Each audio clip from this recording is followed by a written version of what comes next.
Welcome to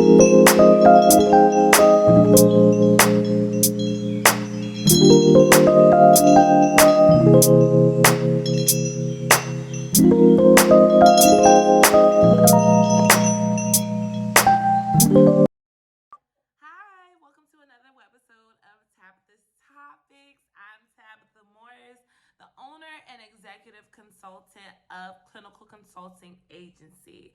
As you already know, we are an agency that is geared towards the professional advancement of mental health professionals and organizations all around the world.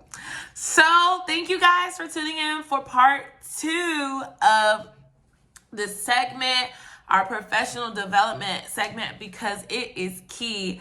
As you may or even may not know, March through May is a very, very, very hot time for employers to call individuals back for interviews and positions. So it is so important for you to prepare yourselves accordingly and to be positioned to get that position that you truly desire. So I have 3 key steps for you all today in order to nail your interviews. Step 1, know yourself. It is imperative to know yourself because nobody else can create your story. Nobody else has experienced your professional experiences that you have experienced thus far. I've heard many college students and many of my mentees previously inform me that a lot of people do not hire because they lack the experience. I want to encourage you today. You already have the experience. What have you done with your volunteer hours? What have you done in the community? How have you served at your local church or, local organizations that align with the mission of the job and also the job description of the job? What have you done thus far? Only you can know yourself. You know your experiences, and that is why it is imperative to not leave those things off of your resume. And even if you feel like you are not qualified for the position, because say it's an entry level position, or say it's a new gate into your mid-career experience. These are items that you have to continue to assess because they are a part of your history and your journey. And one thing for sure, 2 things for certain. If you are not able to articulate your experience and your story, somebody else is going to do that for you. And that's in a both personal and a professional sense. So you have to be the narrator of your life. You have to know your story. You have to know yourself to the point where you can go into a room confidently and knowing that you bring the best to the table, that you are the best candidate for the position, and that you are the man and woman for that job. Know yourself. So step two is to make sure that you are properly prepared for the interview. And how can you prepare yourself? After you know yourself, know the organization, right? So, as we stated last week, this is about you. This is about your professional development. And you need to make sure that this is a position that you truly desire for yourself. Because if it's not something that aligns with what you believe in, it's already a misfit, right? And so take this time to do your due diligence by researching the company that you're interviewing for. Research its current employees. Research the statistics. Research things that they have done in the community that resonate with you. Because if it doesn't resonate with you, and these are, again, things that you do not believe in, then you have already gone off course. So what does this organization mean to you? It's more than just, I need a job. It's more than that. It's, does this job fit who I am? Because we are empowered, okay? We are empowered. This is our lives, and we do have a say-so and a decision about how and what works for us. Yes, we do.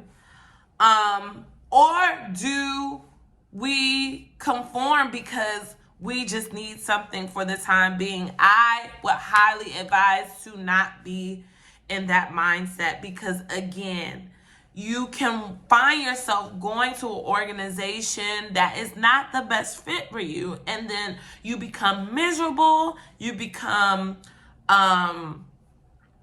bitter in the mundane days or whatnot. It may not challenge you, it may be too fast paced for you, or it may simply be the lane that is just not best fit for you. And I've learned that.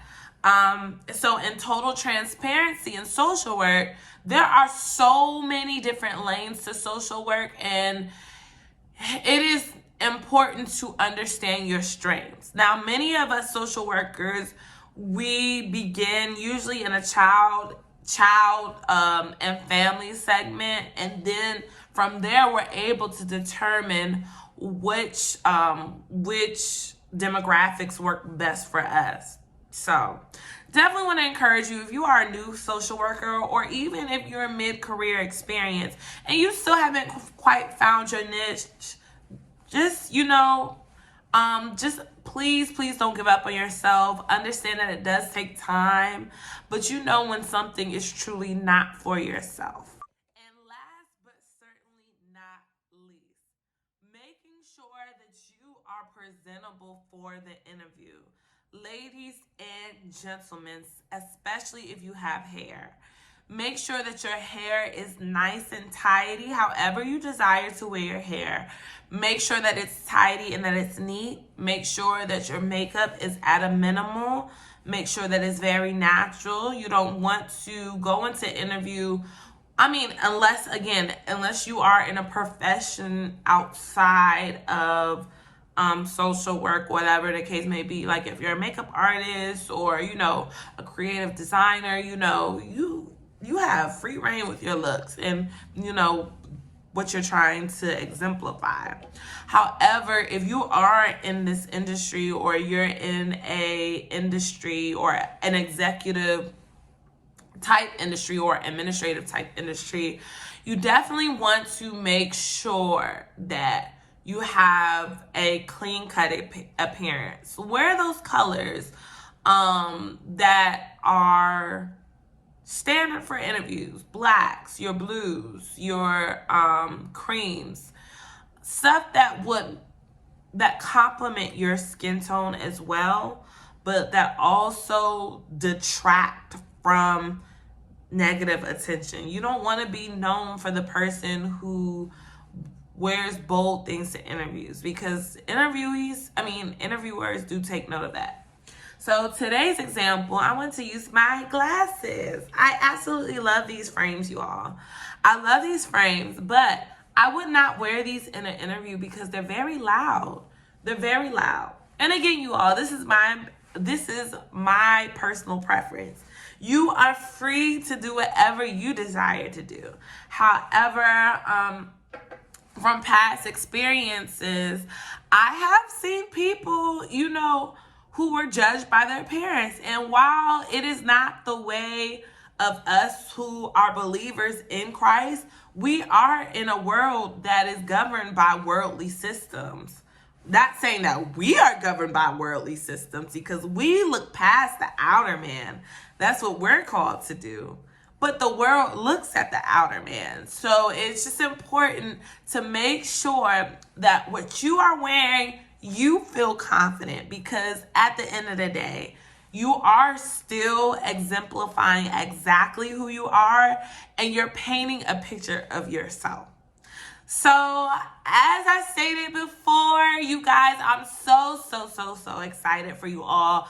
This is going to be a phenomenal month. I believe that many of you will receive new positions, and as you continue to take heed to these videos and these concepts, I truly hope and pray that you see an improvement in your life, and I would love to hear about it.